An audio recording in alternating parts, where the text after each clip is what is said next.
আমরা যেটা পারি সেটা হচ্ছে যে আমরা যারা পুলিশ আমরা কিন্তু কোনো নীতি নির্ধারক নই।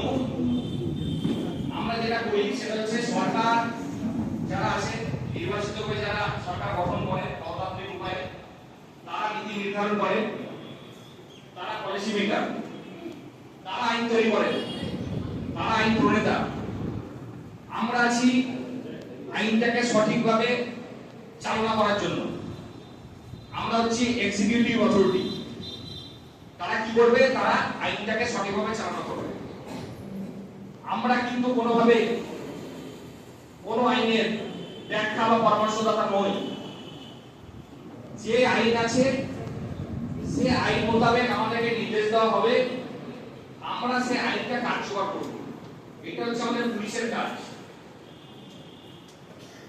আমাদের যে গণতান্ত্রিক পরিকাঠামো আছে সংবিধানে, সেখানে সমস্ত কিছু ভাগ ভাগ করা আছে। আমাদের বিচার বিভাগ আলাদা আছে, আমাদের এক্সিকিউটিভ পার্ট আলাদা আছে, আমাদের অ্যাডমিনিস্ট্রেশন প্রশাসনিক পার্ট আলাদা আছে। এর পাশাপাশি আমাদের সংবাদ মাধ্যমকে আলাদা একটা ক্ষমতা দেওয়া আছে, জনগণের আলাদা ক্ষমতা আছে। তো সংবিধানের সমস্ত কিছু আলাদা আলাদা ক্ষমতা দেওয়া আছে। দেশের আইন যেটা আছে সেটা আমাদেরকে মেনে চলতে আমরা বাধ্য।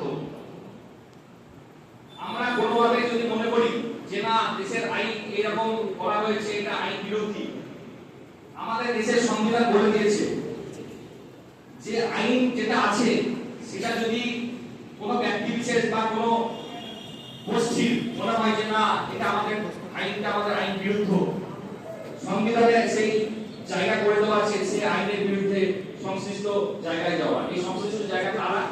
সেটা হচ্ছে আমাদের দেশের বিচার বিভাগ। একমাত্র বিচার বিভাগ পারে সেই আইনকে ব্যাখ্যা করতে, সেই আইনের বৈধতা অবৈধতা নির্ধারণ করতে।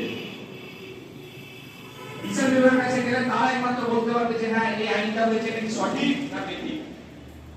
যদি সঠিক হয় তো আইন বিভাগ বিচার বিভাগ করে দেবে হ্যাঁ ঠিক আছে চলো যেমন আছে সেভাবেই চলবে। যদি বেঠিক হয় তো বিচার বিভাগ করে দেবে যে না এই আইন যেটা করা হয়েছে সেটা বেআইনি। আমরা আইনের ভাষায় যেটাকে বলি আল্ট্রা ভাইরাস। তখন বিচার বিভাগ আইনটাকে নাল ফাইল করে দেবে, মানে কি বাতিল করে দেবে। তো আমাদের দেশের যে পরিকাঠামো সেটা কিন্তু যথেষ্ট শক্ত এবং মজবুত। আমরা কিন্তু দেশের আইনের ঊর্ধ্বে কেউ নই। দেশের আইন যেভাবে বলে দেবে আমাদেরকে সেইভাবে চলতে হবে। আমাদের বিগত কয়েকদিনে কিছু অর্ডার এসেছে, সেগুলো নিয়ে হালকা করে আমি একটু আলোকপাত করতে চাই। যে বিষয়টা থাকছে সেটা হচ্ছে যে নয়েজ পলিউশন, মানে কি শব্দ দূষণ। শব্দ দূষণ নিয়ে কিছু নির্দেশিকা এসেছে। আমরা যে কোনো প্রোগ্রাম, সে ধর্মীয় হোক, সাংস্কৃতিক হোক, পারিবারিক হোক, যে কোনো প্রোগ্রামে আমরা যে শব্দ ব্যবহার করব, যে শব্দ বা মাইক যেগুলো আমরা ব্যবহার করব, সেগুলোর ক্ষেত্রে কিন্তু আমাদেরকে শব্দবিধি ভালোভাবে মানতে হবে।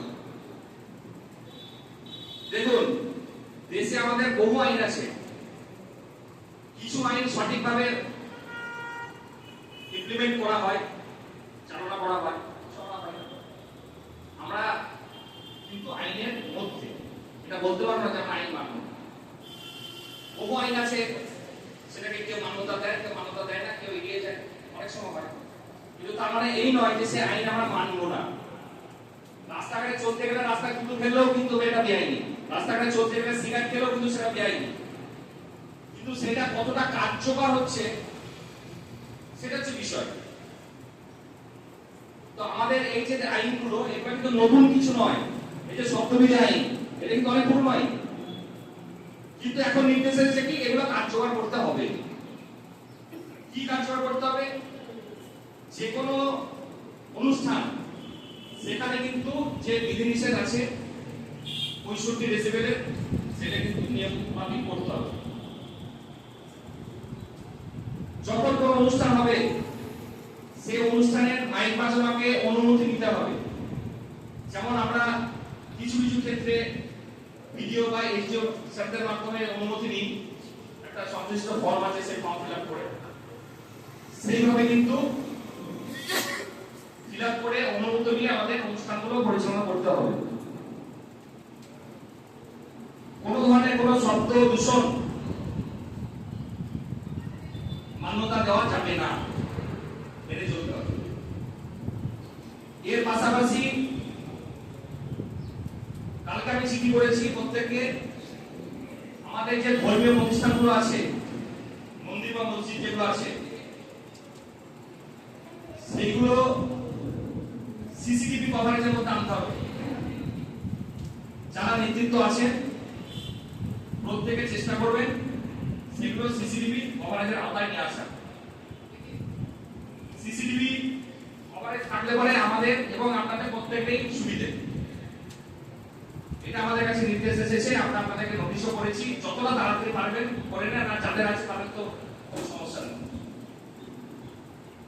এর পাশাপাশি যেটা আছে সেটা হচ্ছে যে অ্যানিমাল স্লটার, পশু হত্যা যেটা আছে, এই বিষয়ে যে নির্দেশিকা এসেছে তাতে বলা হচ্ছে যে গবাদি পশু, বিশেষ করে গরু, বাছুর, মোষ, ষাঁড়, এগুলো আর কি, এর মধ্যে কিন্তু ছাগল, ভেড়া এগুলো কিন্তু পড়ছে না। এই পশুগুলোর ক্ষেত্রে যে আপনাদের কুরবানি বলুন বা জবাই বলুন, যাই বলুন, এগুলোর ক্ষেত্রে নির্দিষ্ট বিধি বা নিয়ম আনা হয়েছে বা আগেই ছিল। সেগুলো হচ্ছে যেটা আমরা জানতে পেরেছি যে এইগুলো করার পূর্বে সংশ্লিষ্ট যারা কর্তৃপক্ষ আছে তাদের থেকে অনুমতি নিতে হবে। অনুমতি সাপেক্ষে এগুলো করা যাবে, অনুমতি ছাড়া এগুলো করা যাবে না, এরকম নিয়ম বা নির্দেশিকা এসেছে। সেই অনুমতিটা কি? মিউনিসিপ্যালিটির ক্ষেত্রে মিউনিসিপ্যালিটি যে চেয়ারম্যান আছে সে, গ্রাম পঞ্চায়েতের ক্ষেত্রে গ্রাম পঞ্চায়েত সমিতির যে সভাপতি আছে তার পারমিশন, এর পাশাপাশি কোনো ভেটেরিনারি ডক্টর তার থেকে অনুমতি, এবং যে পশু থাকবে সে পশুর বয়স 14 বা তার অধিক হতে হবে। এটাও দেখতে হবে যে সেই পশু যে সুস্থ না অসুস্থ, সে প্রজনন সক্ষম না অক্ষম, এগুলো দেখার প্রয়োজন আছে। এই অনুমতি সাপেক্ষে হলে পরে তবেই এগুলো কার্যকর করা যাবে। সত্য বলছি, আর এসছে নিয়ে আসো।